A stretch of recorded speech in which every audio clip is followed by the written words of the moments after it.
J'ai commencé, comme j'ai grandi en banlieue, j'avais besoin d'exotisme par travailler dans le tourisme, donc j'ai beaucoup voyagé à l'étranger. Et puis les gens me disaient, ah, vous avez une jolie voix, vous devez faire de la radio. Alors je dis, bah, moi j'écoute souvent les gens, donc du coup bah, j'ai fait de la radio pendant 10 ans, je travaillais à Radio France et à RMC. Et comme en parallèle, ma passion depuis gamin, en fait, c'est l'image, le cinéma, voilà, les ciné-clubs, les cinémas à essai, ça a toujours été, voilà. J'ai une grande passion pour le cinéma français réaliste des années 30, pour le cinéma américain des années 40 et des années 50, pour le cinéma italien des années 60, le cinéma italien aussi réaliste des années 70, cinéma allemand de cette époque-là, voilà. À chaque décennie, je trouvais et je me suis nourri voilà, de cette passion cinématographique, sans savoir un jour que j'allais faire un film ou devenir auteur-réalisateur de films documentaires. Et puis un jour, il y a un scénariste de cinéma qui m'a dit, oui, avec tout ce que tu portes et la façon dont tu le racontes, tu devrais penser à écrire et à réaliser tes propres films documentaires. Et tout de suite, je me suis dit, ah bon, si ça s'intéresse à moi, bah, c'est que c'est... Enfin voilà, ouais. Donc je me suis posé la question tout de suite, si je dois faire un seul film, ça serait quoi? Et j'ai tout de suite pensé à faire un film sur les Chibani, et je me suis dit, il ne faut pas que ce soit mon premier film en tant qu'auteur-réalisateur, il faut que je me fasse la main sur d'autres choses, quoi. Donc je me suis fait la main sur d'autres projets, aussi honorables et aussi ambitieux, pour arriver à ce film qui a une vie assez extraordinaire. Euh, et ce film, voilà, qui veut rendre hommage à ce que moi je dis souvent, voilà, c'est oublier les 30 glorieuses. Oublier les 30 glorieuses parce qu'ils ont contribué à la reconstruction de la France, et puis dans les livres d'histoire, on les cite jamais. Ces dernières décennies, à chaque fois qu'on évoque une époque où on parlait plus d'émigration que d'immigration, et je pense que la sémantique a son sens. Ce sont juste des gens exilés qui sont venus pour un avenir meilleur et qui ont contribué à ce que nous, j'ai presque envie de dire les quadra-quinquas et plus, eh ben, on vive dans un certain confort, quoi. Et eux n'ont pas bénéficié de ce confort. Et je me suis rendu compte aussi que les gens ne connaissaient pas l'histoire de ces hommes venus seuls pour travailler. Certains étaient célibataires, d'autres étaient déjà mariés, avaient déjà une vie de famille, et qu'ils sont venus en se disant on travaille jusqu'à la retraite et puis on retourne au pays. Et à un moment, en fait, en dehors de la problématique administrative pour certains, le retour au pays n'est plus possible. Et c'est ce que j'ai voulu en fait montrer à travers leurs témoignages dans ce film. Déjà en leur donnant la parole à eux et rien qu'à eux. Et aussi, je me suis dit que tout le monde n'avait pas lu Bourdieu ou Sayad. Et quand Sayad parle de la double absence, en fait, c'est un peu l'histoire de ces hommes, quoi, doublement absents ici et là-bas. Et voilà, c'était une façon, avec de belles images, une belle musique, de beaux témoignages, de leur permettre de laisser une trace, quoi. J'ai tourné uniquement à Marseille. J'aurais pu tourner dans plein de régions de France, hein. J'aurais pu tourner en Franche-Comté, j'aurais pu tourner dans le Nord, en région parisienne, mais je vis pas loin de Marseille. Donc c'est pas que je sois feignant, mais Marseille a quelque chose de particulier. C'est que les gens de cette génération sont tous arrivés d'abord à Marseille, puisqu'à leur époque, ils venaient pas en avion, mais en bateau. C'était pas des bateaux croisières, pour la plupart, c'était même des bétaillères. Donc ça me semblait important de commencer et d'inscrire le film à Marseille. Et puis souvent, ces Chibani qui ont travaillé partout en France reviennent à Marseille, finir leurs vieux jours. Donc ça fait un peu le cimetière des éléphants. Ils reviennent à Marseille parce que en fait, le pays est pas loin, c'est juste en face. La nostalgie au cas où. Et puis pour des questions de commodité aussi, parce qu'il y a des quartiers dans Marseille où la vie est moins chère. Et certains qui ont vécu dans l'Est ou dans l'Ouest de la France se disent que pour les transports, pour un aller-retour, c'est un peu compliqué, alors que de Marseille, c'est à 1 heure d'avion, parce qu'aujourd'hui, ils prennent l'avion, bien sûr. Et Marseille a une lumière particulière aussi, donc j'aime bien filmer cette ville. Le film en cours, là, était tourné aussi à Marseille. Il y a quelque chose de particulier dans cette ville qui m'attire et me répulse en même temps. Mais voilà, donc ils sont tous originaires d'Algérie, parce qu'il y a une histoire particulière entre l'Algérie et la France. Parce que souvent les gens me disent mais pourquoi vous avez pris que des Algériens, pas des Marocains et pas des Tunisiens? C'est pas la même histoire. Il n'y a pas eu une guerre de libération pour le Maroc et la Tunisie. Ce que les gens oublient parfois, c'est que quand il y a eu la conquête de l'Algérie par Napoléon, Napoléon a créé le Code de l'indigénat. Code de l'indigénat qui a servi après à créer le Code nègre. Et ce qu'il faut savoir, c'est que l'apartheid a été calqué sur ce Code de l'indigénat.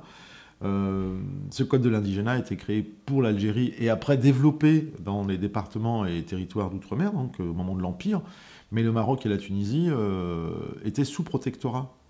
Et ça a une nuance qui fait, je pense encore aujourd'hui, en 2016, on paye un petit peu les conséquences de cette histoire, je dirais pas non résolue, que des deux côtés de la Méditerranée, que ce soit l'État algérien, les États algériens successifs ou les États français successifs, n'ont pas voulu régler et expliquer.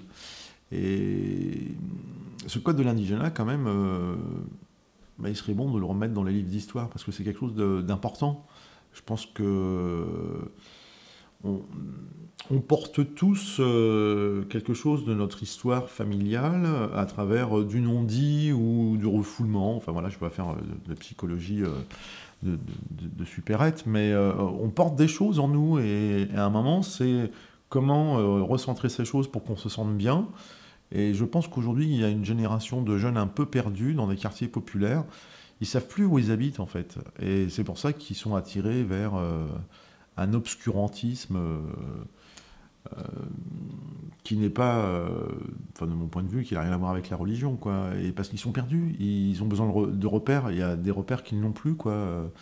Ils se sentent pas vraiment d'ici, ils se sentent pas du tout de là-bas, parce qu'ils sont nés ici, quoi. Ils doivent s'inscrire ici, mais on leur signifie souvent l'inverse, quoi. Donc, les Chibani, eux, sont perdus entre deux rives. Ils sont partis d'un point A pour arriver à un point B. Donc, il y a la terre-mère, le pays natal, et la terre-femme, enfin celle qu'on a choisie, quoi. Donc la terre natale, c'est l'Algérie, et ils ont choisi la France, et que malgré tout ce qu'ils ont pu subir, de notre regard à nous, de notre point de vue, ils aiment cette France, sans pour autant renier leur pays natal. Ces jeunes, aujourd'hui, des quartiers populaires un peu désœuvrés, ils sont nés en France, ils n'ont pas quitté un pays. Ce pays des grands-parents ou arrière-grands-parents, pour certains maintenant, c'est pas leur pays. Leur pays, c'est ici. Sauf que leur pays est réduit à certains îlots. Il y a un enfermement, en fait, à la fois géographique et psychologique.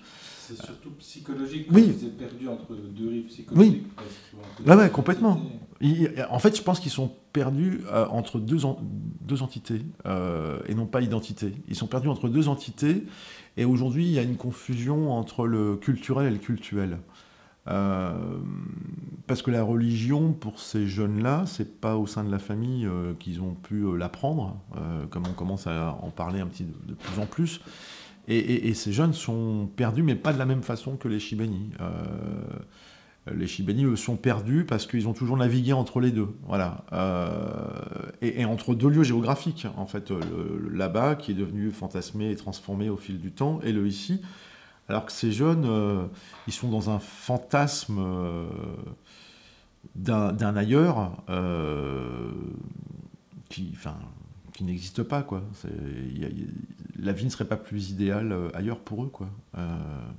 Est-ce que ces jeunes que tu as peut-être rencontrés lors de projections sont au courant quand même de l'histoire de ces Chibani? Non, la plupart, en fait, ne savaient pas. C'est ça qui est fou. Et c'est là que je me dis que c'est dingue. Il n'y a pas eu justement de transmission, en fait. Il y a comme un silence, un tabou au sein de la famille. Donc du coup, il y a une rupture. Et puis ce qui se passe aussi, c'est que ces Chibani ont vécu seuls.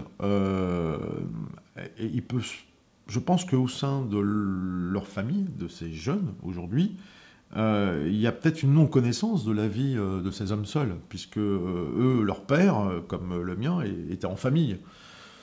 Sauf que moi, mon père allait voir ses collègues dans les foyers, et donc moi, très petit, en fait, j'ai pu découvrir la vie de ces travailleurs, ces hommes seuls en foyer, où il y avait déjà à l'époque des Chibani. Donc très petit, très jeune, j'ai rencontré des Chibani qui avaient ce fantasme, ce côté, un jour je repartirai, et qui ne sont jamais repartis, quoi. Je pense qu'il serait pertinent, c'est que on les réhabilite dans... Alors, c'est pas prétentieux de dire ça dans les livres d'histoire, non, qu'on les réhabilite tout simplement, qu'on prenne conscience de ce qu'ils ont pu apporter, et de ce qu'ils ont pu... ils ont contribué quand même à faire des choses, et qu'aujourd'hui, en fait, ils ont, pour la plupart, du fait de leur petite retraite, liée à différentes choses, notamment par rapport à des employeurs peu scrupuleux, où ils ont aussi des emplois peu qualifiés, donc ils ont eu des petites retraites. Ils bénéficient de certaines aides et prestations sociales, mais qui ne sont pas exportables. Donc quand certains de ces Shibani partent plus de 6 mois, on leur coupe ces aides, et en plus on leur demande de rembourser, alors sur X années, voilà, dans le film, il y a un Shibani, on lui demande de rembourser 19 000 euros parce qu'il a passé plus de 6 mois auprès de sa femme et de sa fille malade au pays. Ce ne sont pas des fraudeurs, quoi. Ce sont des gens qui ne connaissent pas, en fait, la loi, les règlements. Et puis, ils ont été spoliés, en fait, dans leurs droits en tant que travailleurs. Et on continue à les humilier à travers leur maigre petite retraite. Et ils sont condamnés à rester 6 mois et 1 jour en France pour pouvoir bénéficier de ces aides liées à des carrières professionnelles décousues, liées à des contrats CDD, liées au fait qu'ils ont perdu certains papiers au moment de leur bilan de carrière, liées à un ensemble d'éléments, mais ils ont travaillé tout le temps ici, quoi. Donc moi, mon rêve, ce serait qu'on mette en place une sorte de loi pour leur permettre d'aller et venir comme ils ont envie. Parce qu'en fait, tous ceux que j'ai rencontrés continuent à faire la navette. Et certains politiques disent oui, ça serait bien de les faire partir définitivement, mais ils n'ont pas envie de partir définitivement. Alors pour différentes raisons, certains parce que ils ont plus d'attaches ici que là-bas, certains que là-bas la relation familiale est compliquée, donc quand ils rentrent, ils restent moins longtemps que prévu, ils reviennent rapidement. Ici, ils ont leurs habitudes dans leurs petits 9 mètres carrés, que ce soit dans des logements diffus ou dans des foyers, et c'est des personnes âgées avec leurs petites habitudes, quoi. Donc la moindre chose qui est déplacée les perturbe un peu. Et il faudrait les laisser aller et venir sans qu'il y ait de contraintes administratives. Partons de l'idée, là, ceux qui ont plus de 70 ans, voilà, on leur fout la paix. Ça serait l'idéal. Parce que il y a toujours des gens qui continuent à décider pour eux combien de temps ils doivent rester, combien de temps ils doivent partir, etc. Qu'on leur foute la paix, quoi. C'est juste, modestement... C'est juste ça qu'il faudrait mettre en place, un règlement spécifique pour ces vieux migrants, les laisser aller et venir comme bon il leur semble. Ce qu'il faut savoir, c'est qu'ils ont cotisé ici, en France, et quand certains politiques disent en gros, mais laissons-les rentrer chez eux. Alors déjà, chez eux, c'est où? C'est pour ça que j'ai fait le film aussi. Chez eux, finalement, c'est où? Ils ont cotisé ici, donc là-bas, ils n'ont aucune couverture. Ils ont attrapé toutes les maladies professionnelles qui existent, hein. Donc certains effectivement sont malades, ont des suivis par rapport à des pathologies lourdes, mais ici et là-bas, le fait de les envoyer définitivement là-bas, ça serait les faire mourir, quoi. Donc laissons-les aller et venir comme bon il leur semble, quoi. Ça serait l'idéal. En fait, comme je suis abonné à l'INA Media Pro, je peux visionner des archives qui ne sont pas en ligne sur le site de l'INA pour le grand public, quoi. Et pendant 1 an et demi, j'ai visionné des tas d'archives. Donc il y en avait beaucoup qui avaient déjà été utilisées. Et moi, je voulais utiliser le moins d'archives déjà utilisées. Mais dans mon film, il y a notamment une archive que tout le monde connaît, parce qu'elle est illustre, elle est célèbre. Mais pour les autres, oui, j'ai pris du temps et ça me semblait important, dans la première partie du film, d'intervertir leurs petites histoires à eux, que les Shibani racontent, qui paraissent anodines, fierté du travail, fierté de certaines petites choses, etc., mélangées avec ces images d'archives pour que, enfin, leurs petites histoires rentrent dans la grande histoire. Ça me semblait important, cet équilibre, traverser le temps avec eux, quoi, leurs petites histoires d'aujourd'hui, mais qui correspondent à un passé, et ces images d'archives qu'on a travaillé aussi sur la couleur, quoi, pour qu'on n'oublie pas, quoi. Voilà. C'est important les archives dans un film, ça me semble important, surtout pour ce type de film, voilà, recontextualiser les choses et se rappeler qu'à une époque, il y a des choses qui se passaient de telle façon. Ouais. Je me bats sur chacun de mes films, et encore en ce moment-là, c'est le cas. Il y a toujours les discours des diffuseurs, la voix off. comme si le spectateur ne pouvait pas s'imprégner et trouver des mots sur une intention, une image, etc. Je me bats pour qu'il n'y ait pas de voix off dans mes films, c'est pas toujours facile. Jusqu'à présent, j'y suis arrivé. Je veux pas de voix off en fait, parce que justement, c'est aiguiller le spectateur et ne pas le laisser partir dans toutes les pistes que propose à ce moment-là le film. Et c'est effectivement leur enlever un peu de leur parole à eux. Laissons-leur la parole, quoi. Quelque part, enfin, moi, ce que j'ai envie de mettre en avant et de dire, c'est déjà dans le film. Pourquoi en plus y rajouter une voix qui va, entre guillemets, aiguiller dans un sens ou dans un autre? C'est déjà là. Je préfère que la musique accompagne le film plutôt qu'une voix off. Ouais. Alors, la musique du film, c'est Mousse et Hakim, les deux frangins de Zebda. Quand Zebda se séparent, enfin, à différents moments de leur carrière, voilà, ils font des choses en parallèle. Mousse et Hakim ont différents projets. Ils ont eu 100% collègues et il y a quelques années, ils ont décidé de faire un album qui sont que des reprises de chansons de l'immigration algérienne des années 30 aux années 70 et qui étaient des chansons que leur père écoutait. Et donc on y retrouve des chansons kabyles, en langue kabyle, en arabe, certaines chansons qui mélangent français, kabyle et arabe. Et ces chansons-là sont effectivement les chansons de la génération des Chibani du film. Et ils ont mis en fait quelque chose au goût du jour. Voilà, il y avait quelque chose à la fois de roots et d'acoustique qui me plaisait bien. Et toutes ces chansons-là, en fait, je les connaissais à travers justement quand mon père m'amenait au foyer, ou même certaines des chansons que mes parents écoutaient. Et je les ai contactés en leur disant que je voudrais intégrer les chansons de cet album dans le film. Et ils m'ont même enregistré un morceau spécialement pour le film. C'est un cadeau magique qu'ils m'ont fait. Et de temps en temps, on organise des projections ciné-concerts. Et je suis très heureux de cette rencontre, de cette collaboration. Pour moi, la musique dans un film, même documentaire, elle est très importante. Et à chaque fois, dans mes films, j'aime bien n'y mettre qu'un seul univers musical, donc d'un artiste. Et pour donner l'impression aux spectateurs que les musiciens sont quelque part dans la salle et qu'à un moment, ils vont jouer à la fin d'une séquence, en introduction d'une séquence, etc. Et qu'il y a ce côté un peu acoustique qui est là, qu'on a l'impression qu'ils jouent spécialement pour le film et qu'on retrouve cet univers musical tout au long du film.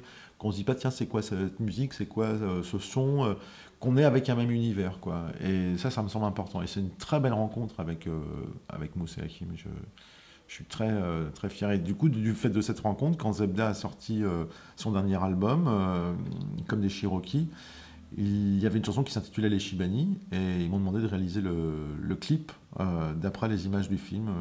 Donc voilà, ça devait une relation, une très belle rencontre, magnifique, ouais, très belle. Très humaine et très engagée. Ouais.